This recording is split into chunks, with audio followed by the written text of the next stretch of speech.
Hi, Sam DeLuc here. Over the last week, I've had a great privilege to talk to people in our community who have served our nation.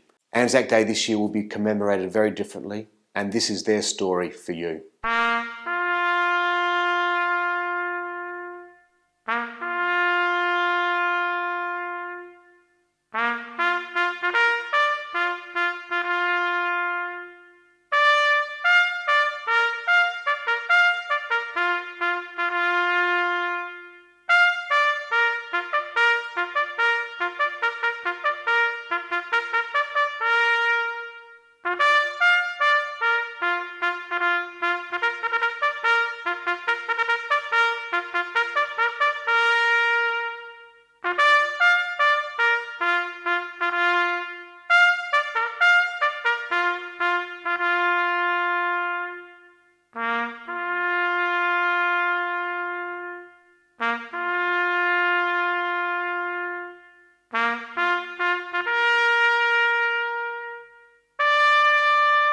They shall grow not old, as we that are left grow old. Age shall not weary them, nor the years condemn. At the going down of the sun, and in the morning, we will remember them. My name's Brenton Dalby, and I served in the Royal Australian Air Force as a chaplain. I'm a minister of religion, an Anglican priest, and my time in the Air Force I was fortunate to serve on bases all around Australia and a stint overseas in Malaysia for 2.5 years. My name is Bruce Finlay Townsend. I joined the Royal Australian Air Force. My number is 122593 and I was discharged in 1946, so I spent just over 3 years in the Royal Australian Air Force. My name's David Blythe. I served in the Air Force from 2001 to 2008 and I served in the Middle East in 2003. I joined the Australian Army Medical Women's Service in 1941 during the World War II. Well, it meant doing something for my country, and I was a milliner. I had no nursing experience at all. But when I went into the Army, they decided that I'd make a good nurse, so I became a nurse. My name is Bob Killoran. I served in the Royal Corps of Australian Electrical Mechanical Engineers during a tour of Vietnam for 329 days. I am currently the president of the Blackwood RSL. I've been war widowed twice, and it means so much to me. My family were all in the services, and it does mean such a lot. When I was 18, I volunteered to join the Air Force. As a young man, before I actually joined, I came to the conclusion that my responsibility was to look after my country.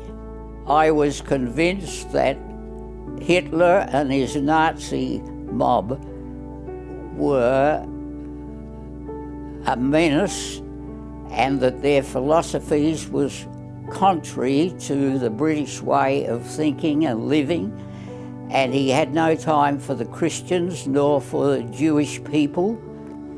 And it was not just I'm going to join the Air Force and become one of Menzies' mannequins and wear a blue uniform. That wasn't it. I had a conviction that our enemy was a menace to our way of life or our cultural and the basis on which the British Empire had been built. The loss of the events that we usually associate with Anzac Day, such as the dawn service, such as the march, such as the football, is a big loss. But I think it gives us a chance to celebrate the event more closely with our family and indeed our neighbours. And I am a big fan of the suggestion that we commemorate the event on our driveways and involve our entire communities. One of my prized memories was we had a soldier who was dying, and his family decided that he wanted to marry his sweetheart, and the family decided that he would, and I was asked to be a bridesmaid. Well, this year I'll be certainly thinking about those who have served and those who have gone before us.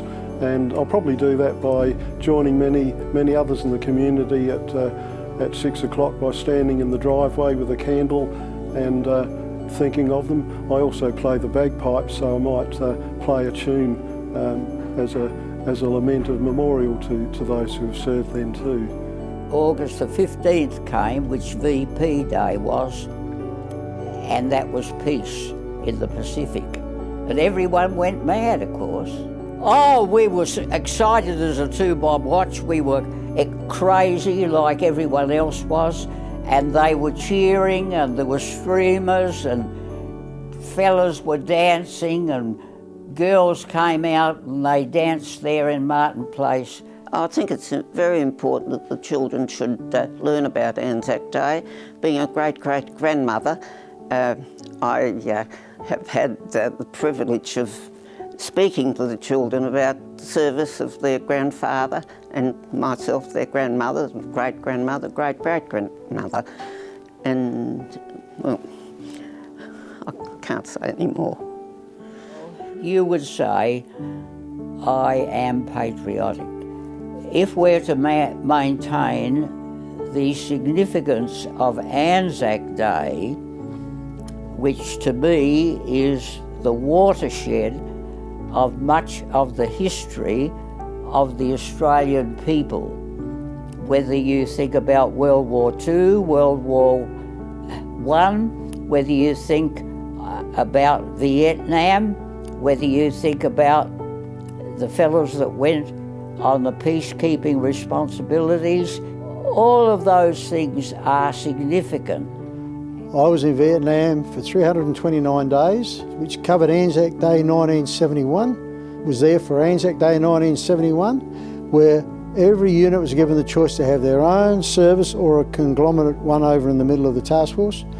Our unit settled for a in-unit commemoration, and I actually played the bugle that day. Yeah, it's certainly going to be very different this year. For me personally, it's quite different because normally I'm leading the service at the memorial in Blackwood, and so of course that won't be happening this year. Yeah, I was lucky, but I reflect every Anzac Day on those friends of mine and people that served in the Australian forces anywhere in the world that weren't so lucky.